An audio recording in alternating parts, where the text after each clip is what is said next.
7টা গুণ আছে যার, জান্নাতুল ফেরদাউস আছে তার।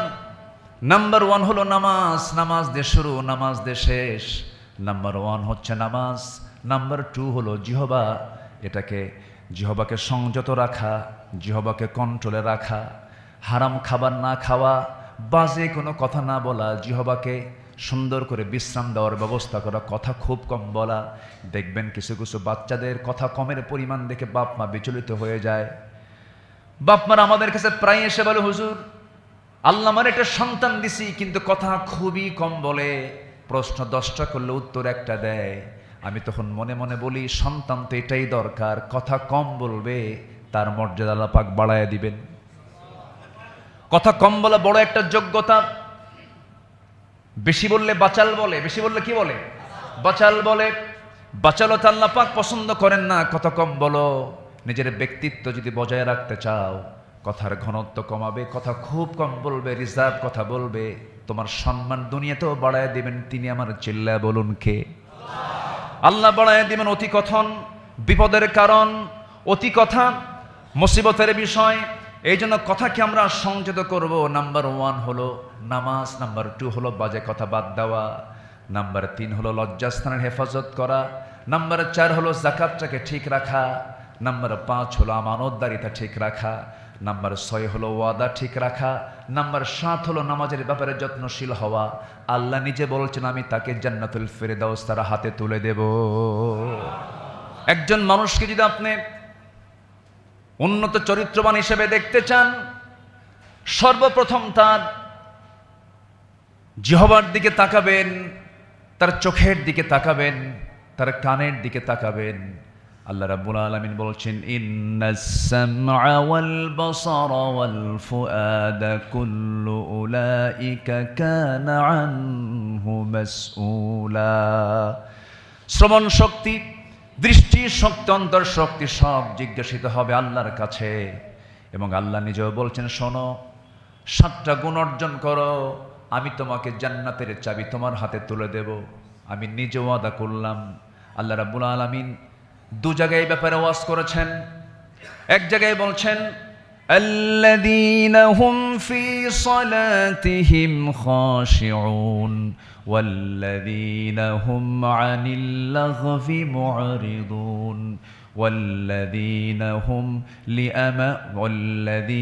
হুম লিস-সাকাতি ফাঈলুন والذين هم لفروجهم حافظون إلا على أزواجهم أو ما ملكت أيمانهم فإنهم غير ملومين।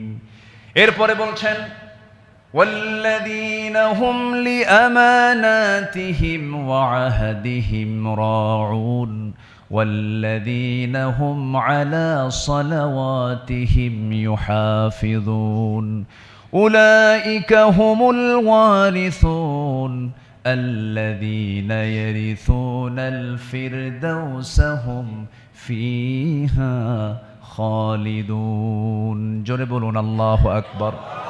فقد قال الله تعالى في كلامه المجيد وفرقانه الحميد، أعوذ بالله من الشيطان الرجيم، بسم الله الرحمن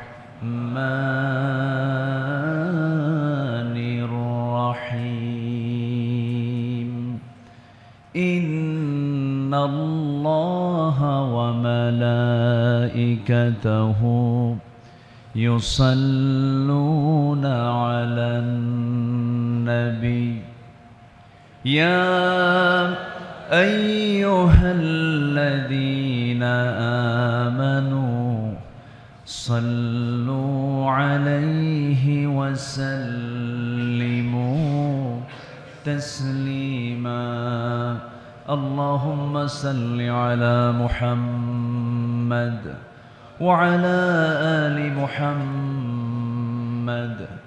كما صليت على إبراهيم وعلى آل إبراهيم إنك حميد مجيد اللهم بارك على محمد وعلى آل محمد كما باركت على إبراهيم وعلى آل إبراهيم إنك حميد مجيد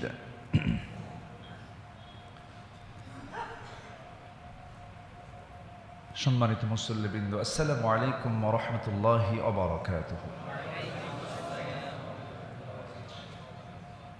সবাই কেমন আছেন? ভালো থাকার মতো শ্রেষ্ঠ নিয়ামতকে সাথে নিয়ে আমরা একটা জান্নাতি পরিবেশে নিয়ামতে ভরপুর আল্লাহর ঘর, এমন বরকতময় জায়গায় আসার বসার তৌফিক যে মহান আল্লাহ সুবহানাহু ওয়া তাআলা করে দিলেন, সেই মহান জাল্লা শানুহুর দরবারে আমরা সবাই লাখ কোটি সুজুদ শুকর আদায় করছি, মুহাব্বাতান বলে উঠছি আলহামদুলিল্লাহ।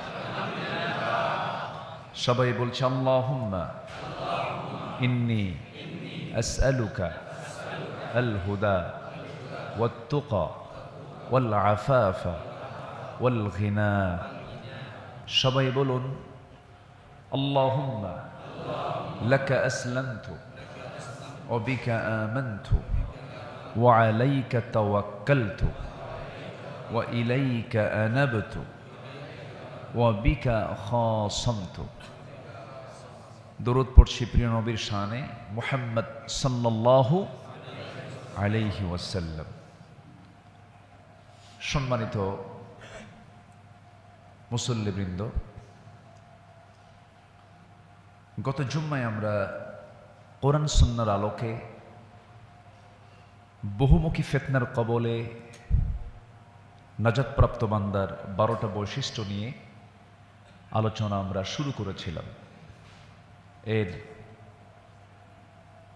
5টি পরিপূর্ণ হয়েছিল, আর একটি বিষয় আমরা অর্ধেক বলেছিলাম, একটি পয়েন্টের উপর আমরা আলোচনা করেছিলাম, অর্ধেক হয়েছিল আর অর্ধেক সম্পূর্ণ আমরা করতে পারিনি।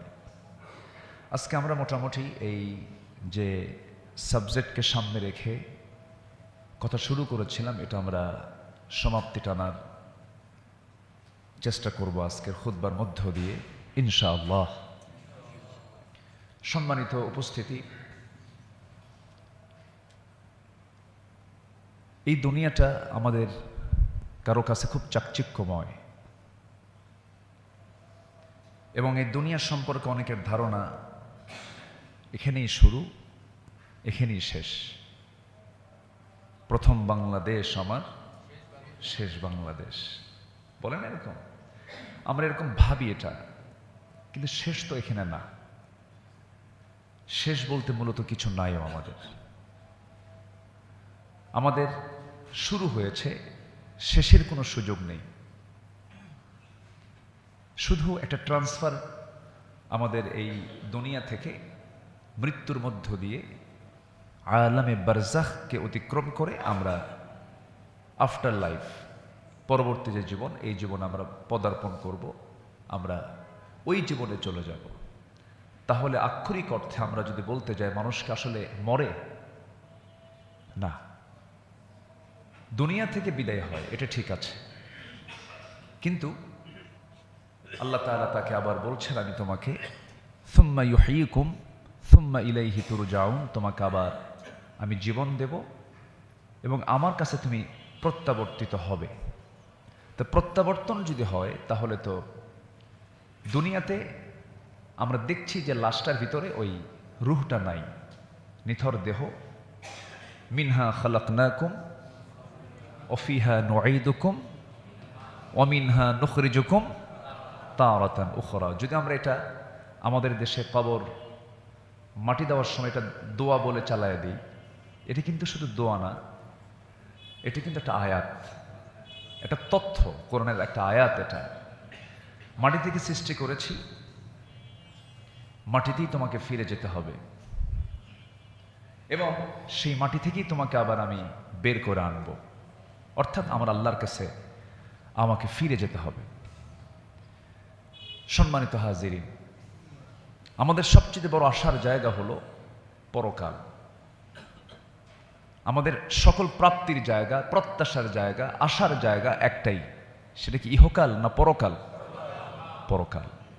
এই জন্য আমি প্রায়ই একটা লাইন এই কথাটা বলে থাকি, আখিরাতের জ্ঞান যার যত বেশি সে তত ধনী। আখিরাতের জ্ঞান যার মধ্যে যত গভীর থাকবে সে তত বড় আল্লাহওয়ালা হবে। এজন্য এই কোরআনের মতো কিতাবে 1/3, 3 ভাগের 1 ভাগ আল্লাহ পাক আখিরাত নিয়ে কথা বলেছেন।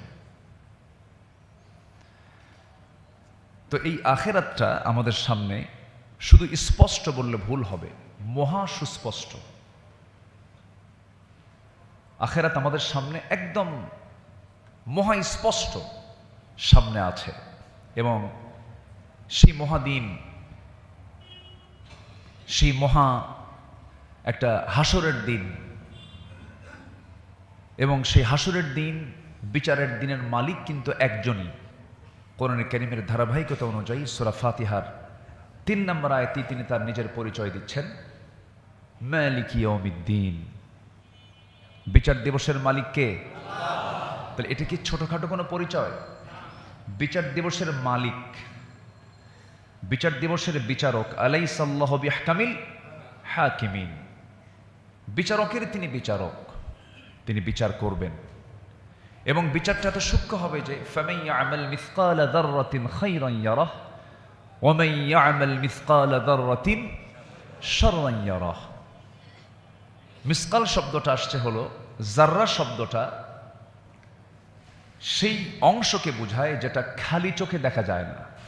যাররা, যাররা পরিমাণ অর্থাৎ অণু পরিমাণ, অণু পরমাণু, অর্থাৎ যেটা খালি চোখে বান্দা দেখতে পায় না, এমন জাতীয় কোনো ভালো কাজ সে যদি দুনিয়াতে করে যায়, সেদিন তার সামনে তাও স্ক্রিনে ডিসপ্লে হবে এবং আল্লাহ বলবেন, ইকরা কিতাবাকা কাফা বিনাফসিকাল ইয়াওমা আলাইকা হাসিবা। এবং বান্দার এমন কোনো কর্ম নাই যা গণনা হবে না, এমন কোনো কাজ নাই যার গণনা বাদ থাকবে। বলেন তো, এই এতটুকুন কথা যদি আমরা একটু লালন করি, বলুন তো 1 সেকেন্ডের জন্য লাইনচ্যুত হওয়ার কোনো সুযোগ আছে কি? বলেন, সুযোগ নাই। 1 সেকেন্ডও না, আমি তো মিনিট বলি না, 1 সেকেন্ডও লাইনচ্যুত হওয়ার কোনো সুযোগ নেই। কারণ আল্লাহ বলছেন এমন কোনো কাজ নাই যে কাজ বান্দা তোমার আমি আল্লাহ গণনা করি না, সব গুনে গুনে রাখতেছি। ভয়ঙ্কর। এবং তিনি স্পষ্ট করে জানিয়ে দিচ্ছেন, ওয়া আকিমুল ওয়াজনা বিল কিসতি ওয়া লা তুখসিরুল মিজান। ওজনটাকে সঠিক করো, ওজনকে ক্ষতিগ্রস্ত করো না। কার কথা? আল্লাহর কথা। এজন্য আমরা যে সময় দুনিয়াতে এসেছি, অনেকে বলে এই দুনিয়ার বয়স 500 কোটি বছর, এরকম তথ্য আমরা বিভিন্নভাবে শুনে থাকি। তবে পৃথিবীর বয়স এক্সাক্ট কত বছর, এটা সবচেয়ে যিনি বেশি জানেন, যিনি দুনিয়ার মালিক, তিনি কে? একটু জোরে বলেন, তিনি কে? আল্লাহ তাআলা। তিনি জানেন দুনিয়ার বয়সটা কত। তবে আমরা যে সূর্যকে দেখতে পাচ্ছি, এই সূর্যকে একদিন থাকবে? থাকবে না। ইযা শামসু কুవ్বিরাত ওয়া ইযা নুজুমুন কাদারাত। সূর্য সংকুচিত হয়ে যাবে। তো তাত্ত্বিক গবেষণা থেকে জানা যায় সূর্যের বর্তমান বয়স এখন 500 কোটি বছর থেকে কিছু বেশি। 500 কোটি বছর থেকে কিছু বেশি হবে, কম হবে না। বর্তমান অবস্থায় এটি প্রতি সেকেন্ডে ওজন হারাচ্ছে 4 মিলিয়ন টন। 4 মিলিয়ন টন প্রত্যেক দিন, এটা কি বলে, প্রতি সেকেন্ডে এটার ওজন হারাচ্ছে। এসব তথ্য থেকে সূর্যের একটি অবধারিত পরিণতির ইঙ্গিত পাওয়া যায়। সকল বিজ্ঞানী একযোগে বলেছেন যে সূর্যপৃষ্ঠে মজুদ সমস্ত হাইড্রোজেন গ্যাস একদিন নিঃশেষ হবেই। তখন এটি একটি নিষ্প্রভ নক্ষত্রের রূপ নেবে, যার কোনো দাহ্য শক্তি, যার কোনো তাপ শক্তি এটা থাকবে না। অর্থাৎ এটা আল্লাহ তাআলা অনেক আগেই বলেছেন, যেটা বিজ্ঞান আজকে হালে বলছে। আল্লাহ রাব্বুল আলামিন বলেন, وَسَخَّرَ الشَّمْسَ وَالْقَمَرَ كُلٌّ يَجْرِي لِأَجَلٍ مُّسَمًّى يُدَبِّرُ الْأَمْرَ يُفَصِّلُ الْآيَاتِ لَعَلَّكُمْ بِلِقَاءِ رَبِّكُمْ توقنون। জোরে বলুন আল্লাহু আকবার। আল্লাহ রাব্বুল আলামিন তিনি বলছেন, তিনি সূর্য এবং চাঁদকে কার্যরত করে রেখেছেন, প্রত্যেকে একটি নির্ধারিত সময় পর্যন্ত সচল থাকবে। আল্লাহ সকল সৃষ্টি নিবিড় নিয়মতান্ত্রিকতার বাধা। জোরে কোন সুবহানাল্লাহ।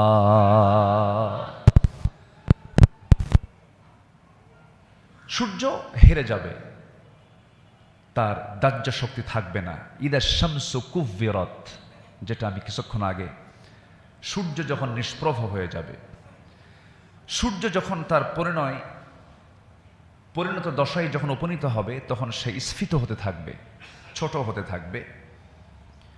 স্ফীত হতে হতে এক সময় তার আয়তন ভীষণভাবে বেড়ে যাবে। তখন তার দেখতে লাল রঙের অতিকায় একটি গোলকের মতো লাগবে।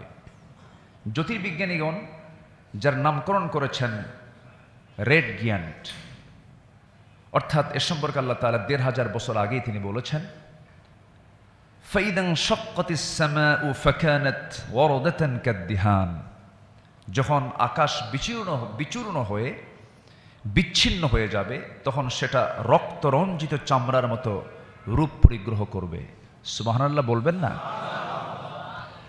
তাহলে আজকে জ্যোতির্বিজ্ঞানীরা নিয়ে যারা, আকাশ নিয়ে যারা গবেষণা করছেন, তাদের গবেষণা আজকে হালে এসে যে কথাগুলো বলছে, আল্লাহ পাক বিভিন্ন জায়গায় ১৫০০ বছর আগে এটা আগেই বলে দিয়েছেন সূর্যের পরিণতি কি হবে। একটু আবারও বলি সুবহানাল্লাহ। রাসূল কি জ্যোতির্বিজ্ঞানে পড়াশোনা করেছিলেন? তিনি কি কোনো সায়েন্স ল্যাবরেটরিতে বসেছিলেন? কেমনে সম্ভব ১৫০০ বছর আগে এই সমস্ত কথাগুলো বলা? কোরআন আল্লাহর পক্ষ থেকে নাজিল হওয়া একটি কিতাব। আখিরাতের জ্ঞানকে বলিষ্ঠ করার জন্য এই কিতাবটা আমরা বেশি করে একটু পড়ব। রাজি আছি তো ইনশাআল্লাহ? আল্লাহ কবুল করুন। মূর্খকে শয়তান ঈমান হারা করতে সময় নেয় না, খুব দ্রুতই তাকে ঈমান হারা করে ফেলে। মূর্খ কাকে বলা যায়? যে কোরআন এবং সুন্নাহর জ্ঞান থেকে বঞ্চিত, সে হচ্ছে মূর্খ। যে ডাক্তার হয় নাই, আপনি তাকে মূর্খ বলবেন না, সবাই ডাক্তার হওয়ার দরকার নাই। যে ইঞ্জিনিয়ার হয় নাই, তাকে আপনি মূর্খ বলতে পারবেন না, সবার ইঞ্জিনিয়ার হওয়ার দরকার নাই। সাহিত্যিক সবার হওয়ার দরকার নাই, কবিতা সবাই লিখবে না, সাহিত্য সবাই লিখবে না, এটা সবার জন্য ফরজ না। কিন্তু কোরআন সুন্নাহর জ্ঞান সবার জন্য অর্জন করতেই হবে। এই অর্জন করা ফরজ আখিরাতের জন্য। কিসের জন্য বলেন? তাহলে এই জ্ঞান যার নাই, সে হলো প্রকৃত মূর্খ। মূর্খের সঙ্গে কি বুঝতে পারলাম? এক কথায়, যত জ্ঞান পৃথিবীতে আছে, সকল জ্ঞান সবার জন্য জরুরি নয়, একটা মহলের জন্য জরুরি। ডাক্তার হতে হবে, সবাই ডাক্তার হবে না। ইঞ্জিনিয়ার হতে হবে, সবাই ইঞ্জিনিয়ার হবে না। কিন্তু কোরআন এবং সুন্নাহর জ্ঞান সবাইকে অর্জন করতে হবে। কোন কালের জন্য বলেন? কোন কালের জন্য? পরকালের জন্য। আপনি বলবেন আমি জানি নাই, আমি জানি না, বুঝি নাই, জ্ঞান অর্জন করি নাই। আল্লাহ বলবেন কেন তুই জ্ঞান অর্জন করলি না? আফালা তাআকিলুন আফালা তুবসিরুন হাল ইয়াস্তাবিল্লাযীনা ইয়ালামুন ওয়াল্লাযীনা লা ইয়ালামুন ইকরা বিসমি রাব্বিকাল্লাযী খালাক। পড়ো। এর মানে আমি জাগতিক জ্ঞান আমরা বলে প্রচার করি, মেডিকেল, ইঞ্জিনিয়ারিং, সায়েন্স, টেকনোলজি, এটা দুনিয়ার কোনো জ্ঞান না। এটাও আখিরাতের জন্য, এটাও দরকার, এটাও প্রয়োজন, এটাও দ্বীনের জ্ঞান, এটা দ্বীনের বাইরে না। দুনিয়া নিয়েই দিন, দুনিয়া নিয়ে কি দিন। দিন এবং দুনিয়াকে অনেকে পৃথক করতে চান। দুনিয়াটা গড়ব হলো দিন নিয়ে, দুনিয়াটা গড়ব কি নিয়ে? দিন নিয়ে। কার দিন নিয়ে? আসতে বলবেন না, কার দিন নিয়ে? আল্লাহর দিন নিয়ে দুনিয়াটা গড়ব।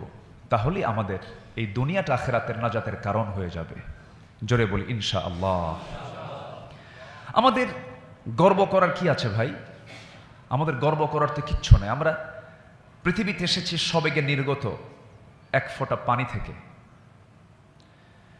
এক ফোঁটা পানি থেকে আল্লাহ পাক আমাদেরকে সৃষ্টি করেছেন। সৃষ্টির দিক তাকালেই তো মনে হয় অহংকারটা করব কেমন করে, অহংকার করার জায়গা কোথায়?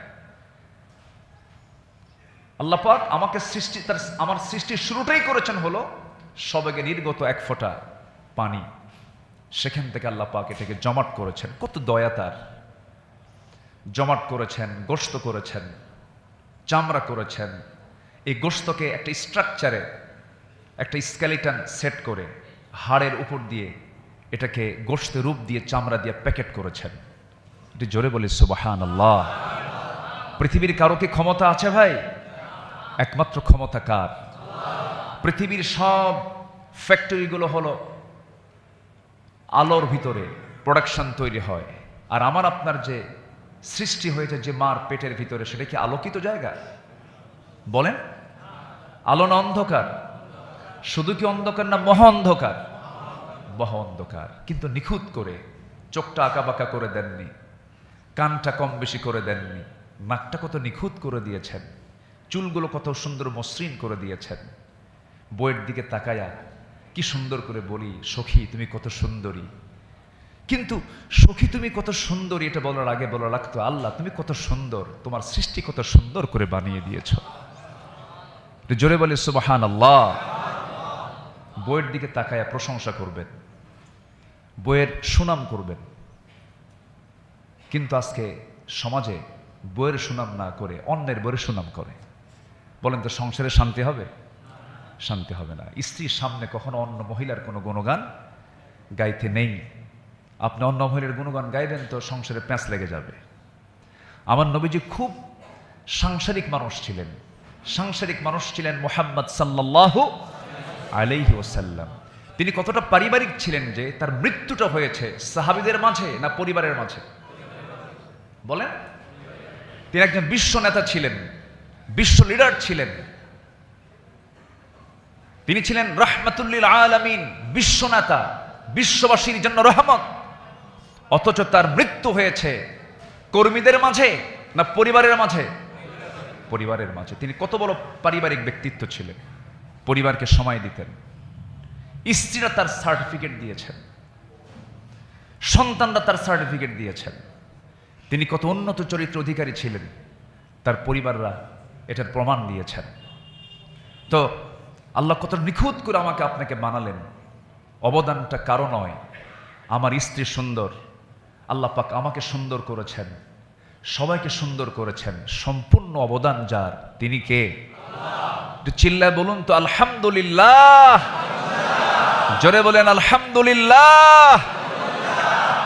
আল্লাহ রাব্বুল আলামিন বলেন, ফালইয়ানযুরিল ইনসানু মিম্মা খুলিক মিন মাইন দাফিকিন ইয়াখরুজু মিন বাইনিস সুলবি ওয়াত তারাইব।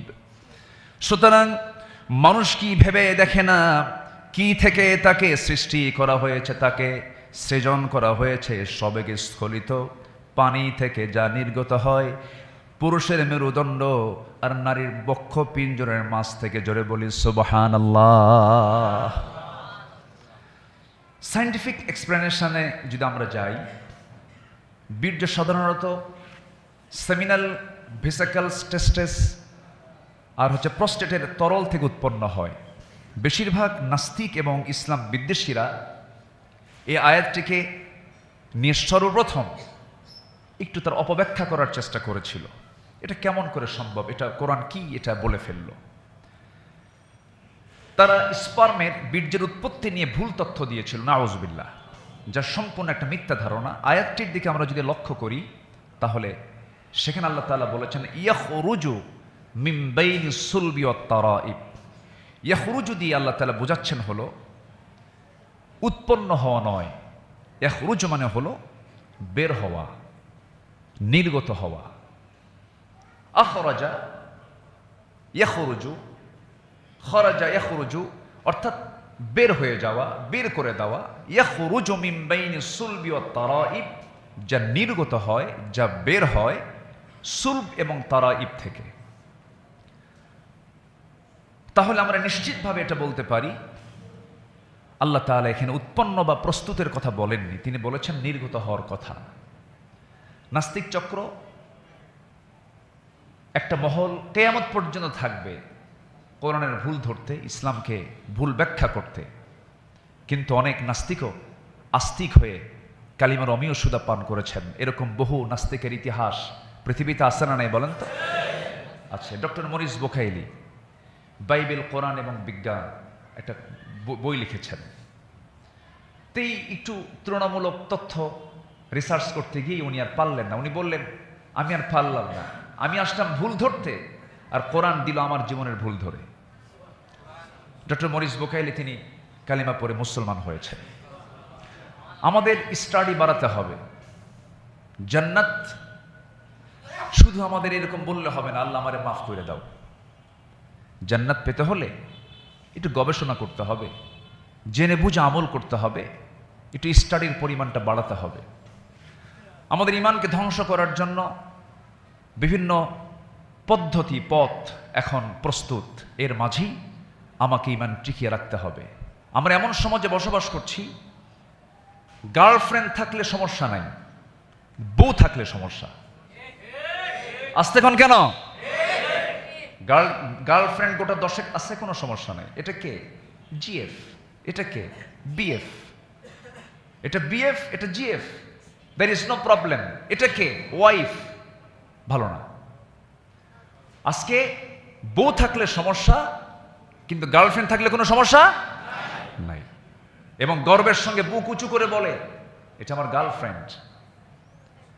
মেসি তার গার্লফ্রেন্ডকে নিয়ে বাচ্চা কাচ্চা হয়েছে 4-5টা, 3-4টা বাচ্চা কাচ্চা হওয়ার পর 10 বছর পরে বিয়ে করছে। আগে বাচ্চা কাচ্চার বাপ হয়, এরপরে বিয়ে করে। আর সেই মেসির জন্য আমার দেশের মুসলমান জীবন দেয়। লুচ্চাদের যারা সমর্থন করে তারা কি ভালো মানুষ?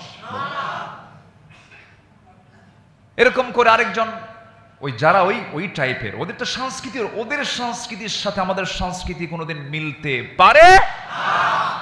ওদেরকে চুল পরিমাণ মানে অনুপরিমাণও মহব্বত রাখার কোনো সুযোগ নাই। মান আহাব্বা লিল্লাহ, কাউকে ভালোবাসবো কার জন্য? কাউকে ভালোবাসবো না কার জন্য? তাহলে ওদের সংস্কৃতি হলো বিয়ে আগে না বাপ হওয়া আগে? আগে বাপ হও, এরপরে কি করো? বিয়া করো। আর আমাদের সংস্কৃতি কি? আগে কি করো? বিয়া করো। ইজাব কবুল ঠিক রাখো, ইজাব কবুল ঠিক রাখো। 13 বছর 14 বছরের মেয়ে নিখোঁজ, কি হয়েছে? মজনুনি নিয়ে পালায় গেছে, মামলা দিয়ে দাও। কেন?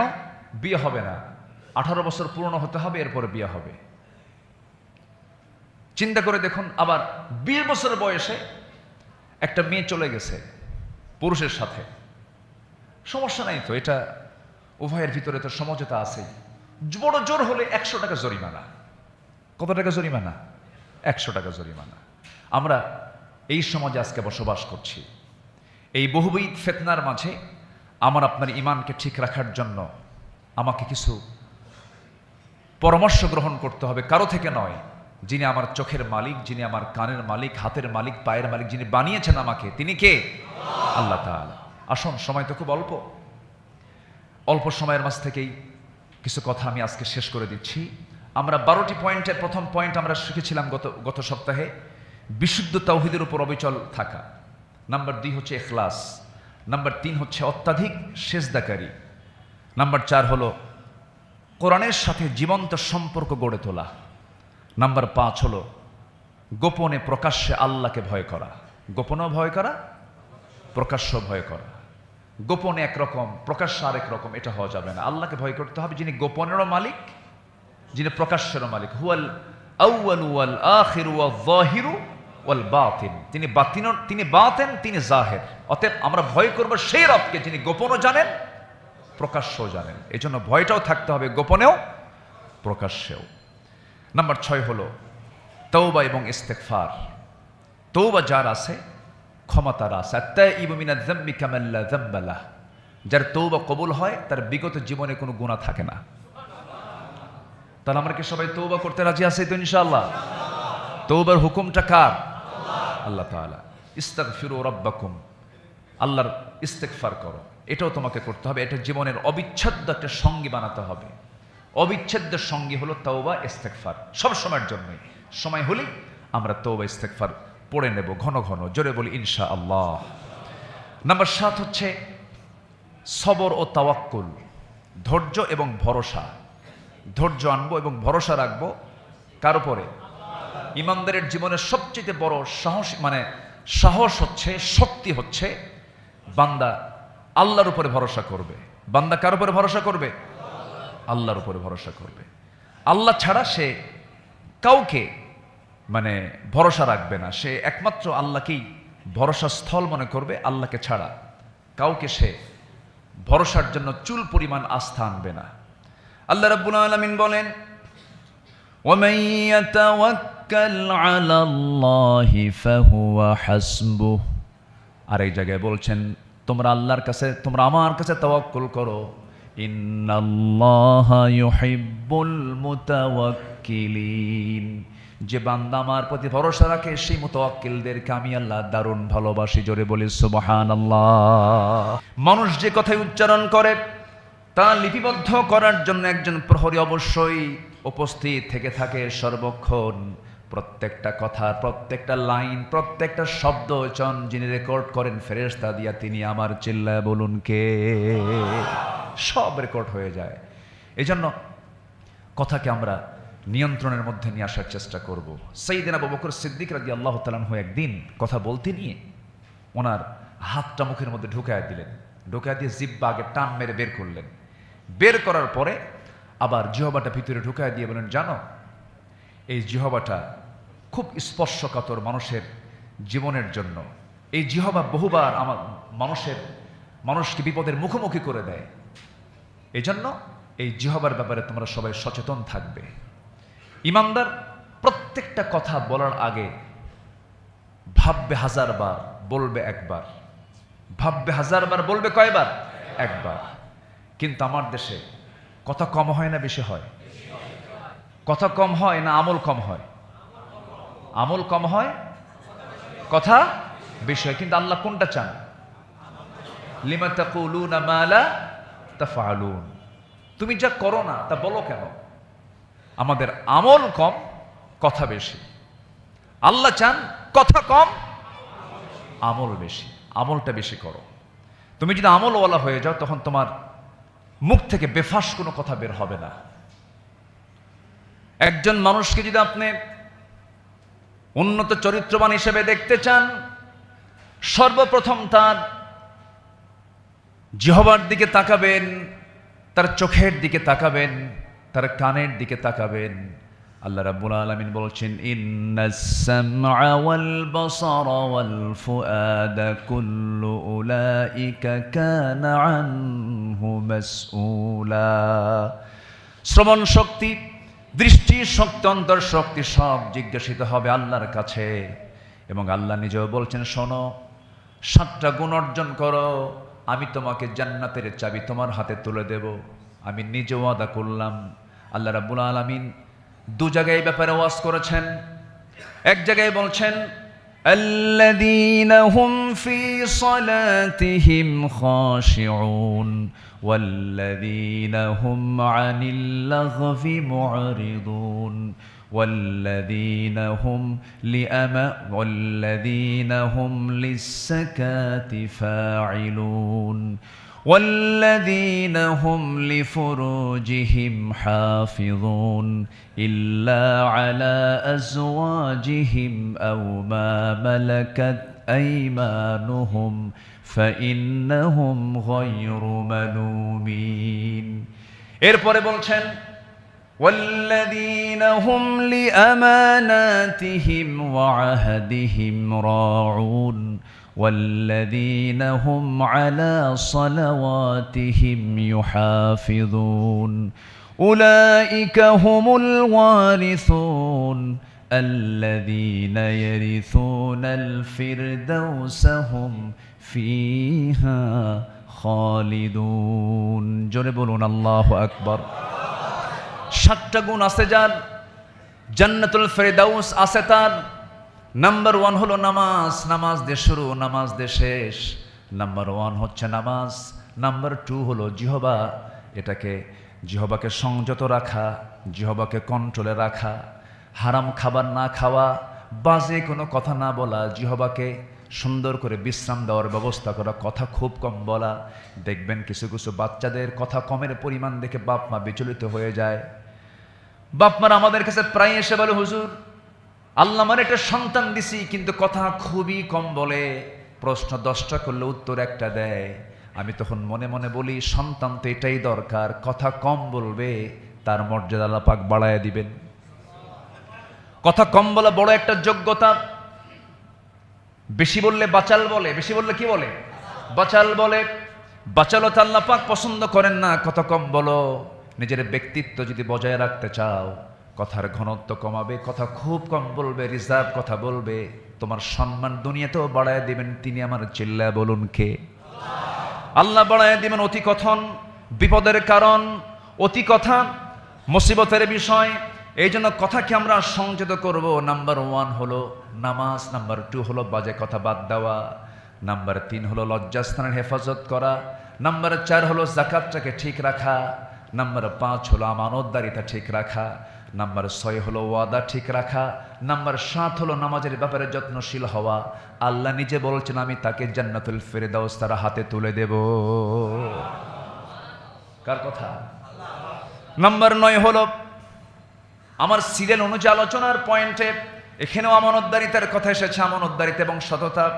আল্লাহ রাব্বুল আলামিন সূরা নিসা, আল্লাহ রাব্বুল আলামিন সুন্দর করে সূরা নিসার 58 নম্বর আয়াতে বলছেন, ইন্নাল্লাহা ইয়া'মুরুকুম আন তু'আদ্দুল আমানাতি ইলা আহলিহা ওয়া ইযা হাকামতুম বাইনান নাসি আন তাহকুমু বিল আদল ইন্নাল্লাহা নি'মা ইয়া'iদুকুম বিহ। আল্লাহ রাব্বুল আলামিন আমানতদারিতা রক্ষার জন্য বারবার বিভিন্ন জায়গায় বলেছেন, আমানতটা ঠিক রাখো। যারা আমানত নাই, লা ঈমানা লিমান লা আমানাতা লাহ, লা ঈমানা লিমান লা আদালাহ। যারা ওয়াদা ঠিক নাই, যারা আমানত ঠিক নাই, তার কোনো ঈমানই নাই বলেছেন মুহাম্মদ সাল্লাল্লাহু আলাইহি ওয়াসাল্লাম। সাইয়েদনা ওমর ফারুক রাদিয়াল্লাহু তাআলা আনহু রাষ্ট্র ক্ষমতাকে আমানত মনে করেছিলেন। কিয়ামত পর্যন্ত তার নামটা স্বর্ণাক্ষরে থেকে যাবে। তিনি খিয়ারুকুম ফিল জাহিলিয়া খিয়ারুকুম ফিল ইসলাম। জাহিলি যুগে তিনি যে মক্কায় থেকেছেন, সেই যুগেও তিনি শ্রেষ্ঠ ছিলেন। ওমর ফারুক কখনো মদের বোতল হাতে নেন নাই, তিনি কখনো নারীবাজি করেন নাই। খিয়ারুকুম ফিল জাহিলিয়া খিয়ারুকুম ফিল ইসলাম। আমার নবী জাহিলি যুগে জন্ম নিয়েছিলেন। জন্ম নেওয়ার 5 বছরের মাথায় ওই কাবার চত্বরে মাতাফে, ওই আরবের সেই গোত্ররা, আরবের সেই পত্তলিকরা, যখন তারা মাতাফে তোয়াফ করতে উলঙ্গ হয়ে তোয়াফ করেছিল, তাদের সংস্কৃতি। আপন চাচা আবু তালেব উলঙ্গ হয়ে তোয়াফ করা শুরু করেছে। ভাতিজা মোহাম্মদ বিন আব্দুল্লাহকে ডাক দিয়ে বলছে, ভাতিজা দিকে আসো, তোয়াফ করতে হবে।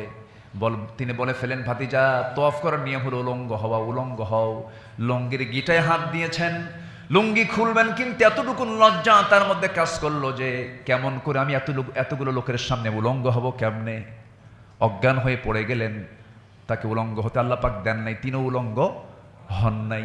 লজ্জা এমন একটা গুণের নাম, লজ্জা যার আছে ঈমান তার আছে, আর লজ্জা যার নাই তার ঈমান কখনো টিকে থাকতে পারে না। আমার বন্ধুগণ, সেই যুগী সাইয়েদনা ওমর ফারুক রাদিয়াল্লাহু আনহু যদি ইসলাম পান নাই, শুরুতে ইসলাম পান নাই, কিন্তু মদের বোতল হাতে নেন নাই, জেনার কাছে যান নাই। এই জন্য প্রত্যেকটা মানুষের ভিতরে মানবীয় কিছু গুণ থাকতে হবে। যেমন মিথ্যা কথা বলা যাবে না, এরপরে অসামাজিক কোনো কাজে জড়ানো যাবে না। এই সমস্ত কাজগুলো তো সামাজিক কাজও, অসামাজিক কোনো কাজে আমরা জড়াবো না। জোরে বলি ইনশাআল্লাহ। আমানতের খেয়ানত করব না। সাইয়েদনা ওমর ফারুক রাদিয়াল্লাহু রাতের আধারে একদিন বের হয়েছেন। একজন মহিলাকে লক্ষ্য করে দেখেন রাতের আধারে গভীর রাত্রিতে কূপ থেকে পানি তুলে কলসিটা মাথায় করে নিয়ে যায়। তিনি বলছেন, হে মহিলা, এত রাত্রে আপনি একা কেন? আমার বাচ্চারা, অনেকগুলো বাচ্চা কাচ্চা আছে, দিনের বেলা ওদেরকে রেখে আসবো কেমন, আমি ভয় পাই। এই জন্য রাত্রিবেলা যখন ঘুমিয়ে পড়ে, ঘুমন্ত অবস্থায় আমি এসে প্রয়োজনীয় পান করার জন্য কিছু পানি কূপ থেকে তুলে নিয়ে যাই। সঙ্গে সঙ্গে ওমর ফারুক নিজের পরিচয় না দিয়ে বলছেন, ও মহিলা, আমাকে সেই কলসিটা আমার হাতে দেন। কলসিটা হাতের মধ্যে নিলেন। কলসি হাতের মধ্যে নিয়ে তিনি বাড়ি পর্যন্ত পৌঁছা দিয়ে বললেন, শোনেন, আগামীকালকে থেকে এই কলসি নেওয়ার দায়িত্ব ওমর ফারুকের দরবারে চলে যাবেন। সে যদি একটা লোক দিয়ে দেয়, সেই দায়িত্বটা সে পালন করবে, আমি বলে দেব, আপনি ওমরের আদালতে চলে যাবেন। এই কথা বলে সেখান থেকে বের হয়ে আসে, নিজের পরিচয় দিলেন না। পরের দিন যে দেখে যে লোকটা বলেছেন সেই লোকটাই হচ্ছেন সাইয়েদনা ওমর ফারুক রাদিয়াল্লাহু তাআলা আনহু। জোরে বলি সুবহানাল্লাহ। রাষ্ট্রীয় তহবিলের ভিতর থেকে একটা মাত্র দিনার বের হলো। সেখানকার দায়িত্বশীল ওমর ফারুকের ছেলেকে ডাক দিয়ে বলতেছে, একটা দিনার পেয়েছি, তহবিল থেকে তোমাকে দিলাম, তুমি ওমরের ছেলে নিয়ে যাও। সাইয়েদনা ওমর ফারুক বলছেন, কলিজার টুকরা সন্তান, এক দিনার পাইছো কই? রাষ্ট্রে যে তহবিলটা দেখে সে আমাকে দিয়েছে, আমি আপনার ছেলেটা মনে করে দিয়েছে। সেই দিনারটা হাতের মধ্যে নিয়ে ওই তহবিলের দায়িত্বপ্রাপ্ত লোকটাকে ডাক দিয়ে বলছেন, শোনো, ওমরের সন্তান ভেবে তুমি এই দিনারটা আমার সন্তানকে গিফট করেছো, ভেবেছো আমি খুশি হব? এই এক দিনারটার আমানতের খেয়ানত করার কারণে কিয়ামতের দিন আমাকে জাহান্নামের কাতারে যেতে হবে। এটাকে অ্যাড করো। আমার সন্তান বলে তুমি আমাকে খুশি করার চেষ্টা করলে এটা খুশির কোনো সংবাদ না, এটা জাহান্নামের কাজ। আমাকে জাহান্নামে যাওয়ার কাজ তুমি করে দিয়েছো। এটা ফেরত নিয়ে নাও, এটাকে কাউন্টে নিয়ে আসো, এটাকে অ্যাকাউন্টে নিয়ে আসো, এটাকে গণনায় তুমি নিয়ে আসো। আমার সন্তান মনে করে তোমার এই কাজ করা যাবে না। সফরে বের হয়েছেন সাইয়েদনা ওমর ফারুক, সিরিয়ায় গেছেন। খলিফাতুল মুসলিমিন তার ছেলে গেছে সাথে। তো খলিফার ছেলে মনে করে বহু বড়ৌকন তাকে দিয়েছে। কেউ জামার কাপড় দিছে, কেউ ওটা দিছে, দিস এন্ড দ্যাট, অনেক কিছু দেয় না, এরকম দেয় না, মানে রাজার পুত রাজা দিয়েছে। উনি কিচ্ছু বলেন নাই। সব এগুলো নেওয়ার পর দেশে আসার পরে, এগুলো পাইছিস কোথায়? আমার এগুলো গিফট করছে। কার কারণে? তোর কারণে। তোর কারণে তো গিফট করে নাই। আমি খলিফাতুল মুসলিম, আমি ওমর, আমার কারণে তোকে দিয়েছে। সমস্ত গিফট করার যা কিছু সব রাষ্ট্রীয় তহবিলে জমা দিয়ে দাও। আল্লাহু আকবার বলবেন না? আমানতদারিতা, আমরা আমানতদারিতায় সতর্ক থাকবো। জোরে বলি ইনশাআল্লাহ, আর জোরে বলি ইনশাআল্লাহ। প্রথম খলিফা আবু বকর সিদ্দিক রাদিয়াল্লাহু আনহু যখন খলিফা হলেন, এক মহিলা কান্দে। ছোট্ট একটা মেয়ে, গরিব ঘরের একটা মেয়ে কান্নাকাটি করতেছে। ওই মেয়েটা কান্নার কারণ যখন জানতে চাওয়া হলো, মহিলা বলতেছে কান্নার হেতু হলো প্রত্যেকটা দিন সকালবেলা সাইয়েদনা আবু বকর সিদ্দিক রাদিয়াল্লাহু তাআলা আনহু তিনি নিজে এসে আমার ছোট্ট সাগীর দুধ দহন করে যেতেন। আর সেই লোকটাই হলো খলিফাতুল মুসলিমিন। আজকের থেকে তো আমি তাকে আর এই খেদমতে পাবো না, আমি এই জন্য কান্দে, আমার ছাগলটাকে দহন করে দেবে। এই কথা যখন খলিফার কানে চলে গেছে, উনি তো যথারীতি সকালবেলা তার দুধ দহন করতে এসেছেন। এসে বলছেন, ও ছোট্ট মেয়ে, টেনশন করো কেন? আমার দায়িত্ব, খেলাফতের দায়িত্ব, আমাকে চুল পরিমাণ এই দায়িত্ব থেকে আমাকে দূরে রাখতে পারবে না। জোরে বলি সুবহানাল্লাহ। নেতা হওয়ার আগে এক চরিত্র, নেতা হওয়ার পরে আরেক চরিত্র, যা খলিফাদের জীবনে এটা ছিল না। আমানতদারিতায় আমরা নিজেকে অটুট রাখবো, প্রস্তুত রাখবো। জোরে বলি ইনশাআল্লাহ। স্বামীর কাছে বউ আমানত, বউয়ের কাছে স্বামী আমানত। স্ত্রী আমানত স্বামীর কাছে কেমন করে? স্ত্রী সকল সৌন্দর্য, পা থেকে মাথা পর্যন্ত সকল সৌন্দর্য দেখানোর জন্য রাখতে হবে একজন পুরুষকে। তিনি কে? কিন্তু বউটা সাজে কি স্বামীর সামনে, না বিয়ের দিন? বলেন, বিয়ের দিন সাজে, ঈদের দিন সাজে, বিশেষ বিশেষ দিন সাজে, সেজে চলে যায়। স্বামীর সামনে কোনো সাজগোজ নাই, কোনো কাপড় চোপড় তেমন ভালো পরে না, সুগন্ধি লাগায় না। কিন্তু অন্যের বিয়েতে বিয়ে খাইতে গেছে, সেই জায়গায় সে সুন্দর পোশাক পরে গেছে, এরপরে যত ভরি সোনাটোনা আছে, গহনা আছে, সব পরে গেছে। ওটা কি স্বামীকে দেখার জন্য না জাতীয় ডিসপ্লে? কারণ মিডিয়া তো জাতীয়ই তো এখন। তো বউ কি ন্যাশনাল ডিসপ্লে করার জন্য? না, বউ হচ্ছে পার্সোনাল একটা বিষয়। তার গোপনীয়তার সকল কিছু পাহারাদার হবে হচ্ছে স্বামী। এটা হচ্ছে আমানত। এটা কি বলেন তো? আমানত। আবার কিছু স্বামী আছে বেকুব, বউটাকে সাজায় গুজায় রাস্তা দিয়ে মানে না বেড়ালে ওর পেটের ভাত হজম হয় না, এরকম কিছু বদমাইশ মার্কা ডায়ুস আছে না নাই? আছে, নিয়ে ঘুরতেছে। এগুলো খেয়ানত, এগুলো করা যাবে না। আল্লাহ বোঝার তৌফিক দান করুন। আমার কথায় মনে হয় রাগ করতেছেন আপনারা। হুজুর আপনি যে কাকে মিন করে বললেন? আমি কাউকে মিন করে বলছি না। আমার দেশে অনেক হাজি আছে, হজ করে আসে, বউটা পর্দায় থাকে না, আছে? আচ্ছা বলেন তো, রিক্সাওয়ালা জমির আইল ঠেলে না হাজি আইল ঠেলে? রিক্সাওয়ালা আইল ঠেলবে কখন? ওর তো জমি নেই। আপনি হজ করেছেন। আমি একটা হাজি সম্মেলন হলো কয়েকদিন আগে, কোন একটা কনফারেন্সে আমি ছিলাম। আপনি হজ করেছেন, আপনার হজ করার আগের চিত্র আর পরের চিত্র যদি একই হয়, দরকার কি ছিল আপনার হজে যাওয়ার? আসতে কোন কেন? আপনি হজ করার আগেও মদ খান, হজের পরেও মদ খান, লাভ কি? লাভটা কি? আসতে কোন কেন? ঠিক কিনা? ভালো হতে হবে, আমরা ভালো হব। জোরে বলি ইনশাআল্লাহ। আর জোরে বলি ইনশাআল্লাহ। বউটাকে নিয়ে পর্দা করাবেন। আপনি হাজি মানুষ না, আপনাকে হাজি বলে ডাকতেছে। হাজি মূলত কার মেহমান? আসতে বলবেন না, কার মেহমান? আল্লাহর মেহমান। আল্লাহ বলছেন ওমান দাখালাহু কানা আমিনা। আমার কাছে আসবে সে নিরাপত্তা পেয়ে যাবে। আমার ঘরে আসবে, সে ঢুকবে, আমার ঘরে ঢুকবে, আমি তার নিরাপত্তা আমি আল্লাহ নিজে দিয়ে দেব। আমি তাকে জমজম পানি প্রস্তুত করে রেখেছি তার জন্য। কোথাও পানি নাই, জমজম কূপ পাশে রেখেছি, তুই আয়, আমি তো কেমন পানি পান করাবো, খাওয়া লাগবে না, খাদ্য আছে, পিপাসাও দূর আছে। ক্যালসিয়াম, ম্যাগনেসিয়াম, পটাশিয়াম, সব ফসফরাস, সব সমৃদ্ধ এক পানি হচ্ছে জমজম। যে জমজম পানি পান করলে পরে আল্লাহ পাক মৃত্যু রোগ ছাড়া সব ওষুধ এর মধ্যে রেখে দিয়েছেন। পেট ভরে জমজম কূপের পানি খায়, হস্টস করে আসে, আবার দেশে এসে পেট ভরে মদও খায়। লাভটা হলো কি? সব তো পচেগুলো সব শেষ হয়ে যাবে। আমরা তৌবার মতো তৌবা করে ফিরে আসবো। জোরে বলি ইনশাআল্লাহ। রাগ করতেছেন নাকি আপনারা? দয়া করে কেউ রাগ করেন না। আমরা একসঙ্গে হাসরে উঠবো। রাজি আছেন না ইনশাআল্লাহ? একসঙ্গে আমার কোথায় উঠবো? হাসরে উঠবো। অনাহশুরুহুম, আল্লাহ পাক সবাইকে একত্রিত করবেন। সেই জায়গায় আমার আপনার আবারও দেখা হবে। জোরে বলি ইনশাআল্লাহ। নাম্বার 10 হচ্ছে বান্দার হক আদায়ের সদা সতর্ক থাকা। ইন্না দিমাআকুম ওয়া আমওয়ালাকুম ওয়া আরাদাকুম আলাইকুম হারাম। আল্লাহ রাসূল বলছেন, সহিহ বুখারী এবং মুসলিমের বর্ণনা, তোমাদের রক্ত, তোমাদের মাল এবং তোমাদের সম্মান পরস্পর পরস্পরের জন্য পবিত্র।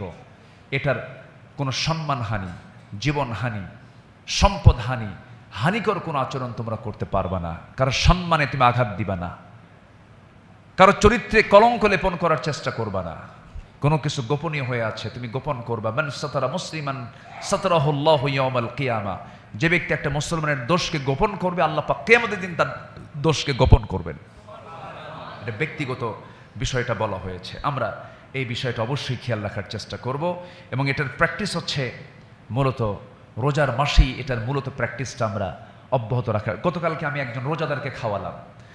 রোজাদার, উনি বিকালবেলা মাগরিবের আগ দিয়ে ফোনে কথা হলো। তো বললাম, ভাই একটু আমার অফিসে আসেন। কে ভাই, আমি তো রোজা আছি।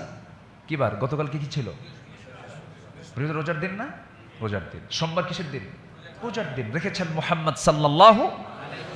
আমি কেমন যেন একটা লজ্জা পেয়ে গেলাম, আমি রোজা নাই। তো ভাবলাম রোজা যেহেতু আমি থাকতে পারি নাই, অন্তত রোজাদারকে খাওয়া একটা সব কামাই করি। ওনাকে এনে একটু খেজুর খাওয়ালাম, একটু শুকনা শুকনা, মানে রোজার মাস না তো।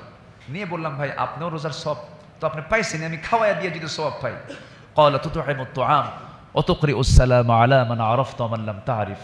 তুমি চিনো না চিনো সালাম দিবা।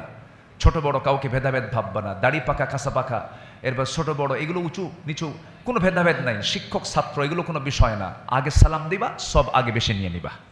যেরকম সুবহানাল্লাহ। আফসুস সালাম, আগে সালাম দেব। আমরা কি বলবো বলেন তো, কি দেব? সালাম। আগে সালাম, আগে সালাম। বউকে আগে সালাম দেব, নিজের স্ত্রীকে আগে সালাম দেব। সবাই রাজি আছেন তো? আজকে সবাই বাড়িতে গিয়ে জুমার নামাজ শেষে বাড়িতে ঢুকেই কি করবেন আগে বলেন? যার বউ নাই গার্লফ্রেন্ডকে সালাম দিবে,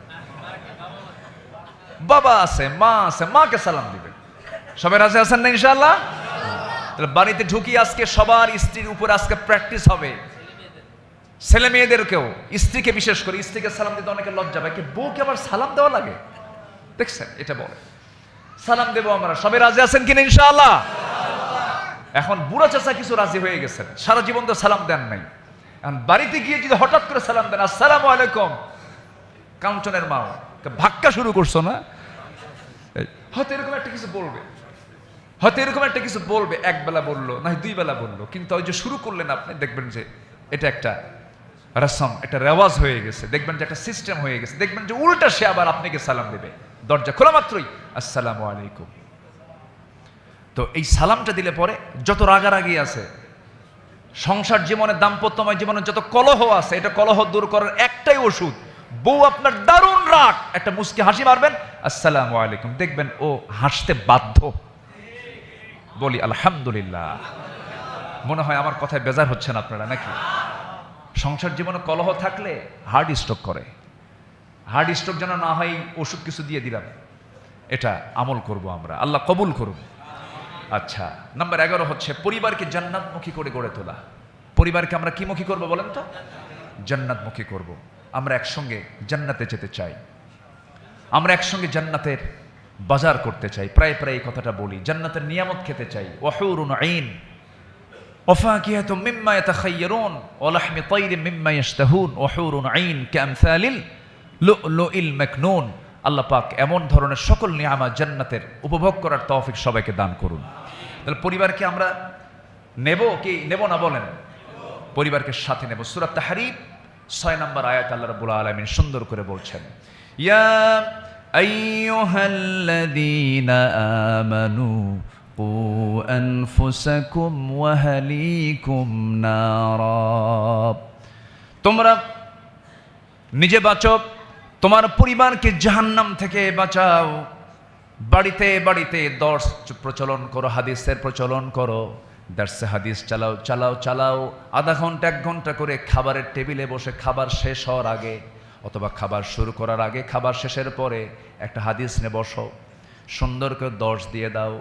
মেয়েকে একদিন দায়িত্ব দেন, ছেলেকে একদিন দায়িত্ব দেন, স্ত্রীকে একদিন দায়িত্ব দেন, তোমার কালকে দার্সের দায়িত্বটা তোমার। এমন করে জাহান্নাম থেকে বাঁচার জন্য ইলমের চর্চা বাড়িতে সুন্দর করে আমরা শুরু করে ফেলি। ড্রয়িং স্পেসে হয়তো টেলিভিশনটা আছে, টেলিভিশন দেখতে কখনো রুটিন মিস হয় না, অমক নাটক অমক সিরিয়াল সব কিছু আপনি দেখতেছেন, কিন্তু এটা আপনার জাহান্নামের কারণ হয়ে যাবে। কিন্তু আপনি যদি রেগুলার যদি পরিবারকে নিয়ে জাহান্নাম থেকে বাঁচার জন্য একটু যদি চর্চা করেন, হাদিসের চর্চা, কোরআনের চর্চা, আপনি শুধু একা জান্নাতে যেতে চান কেন?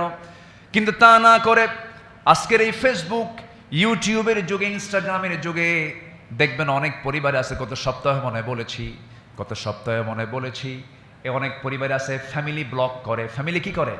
ফ্যামিলি ব্লগ করে।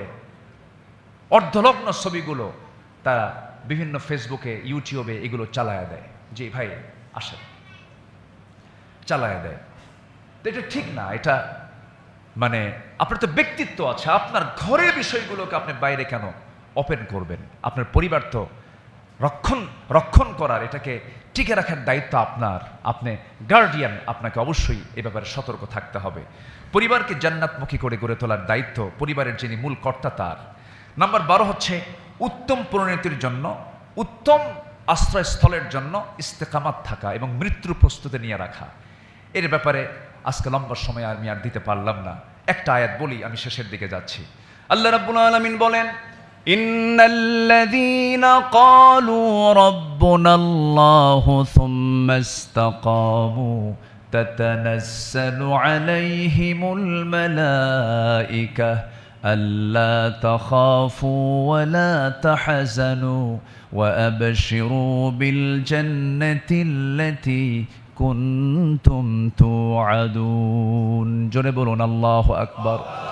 আল্লাহ রাব্বুল আলামিন বলেন, যারা টিকে থাকবে এই কথা বলে আমার রব আল্লাহ, এবং এই কথার উপরে যারা টিকে থাকবে আল্লাহ পাক বলছেন তাদের কোনো ভয় নাই, আমি আল্লাহ তাদেরকে সুসংবাদও দিচ্ছি, কোনো দুশ্চিন্তা করো না, তোমাদের জন্য আমি আল্লাহ জান্নাতের নিজে ওয়াদা করে রেখেছি। জোরে বলি সুবহানাল্লাহ। টিকে থাকবো আমরা।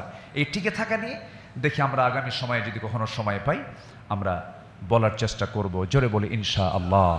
আমি অনেক সময় নিয়ে ফেলেছি, আরও 10 মিনিট আগে শেষ করার কথা ছিল, আমি শেষ করতে একটু বিলম্ব হয়েছে। সম্মানিত মুসল্লিবৃন্দ, আজকে দুজন ভাই এসেছেন। একজন মিশর আল আজহারে পড়ে আমার অত্যন্ত প্রিয় একজন শিক্ষার্থী জুনায়েদ আবদুল্লাহ, সে আসছে আজকে দেখা করতে। আলহামদুলিল্লাহ, আমি খুবই আনন্দিত, পুলকিত। শিক্ষার্থী, তলিবুল ইলম।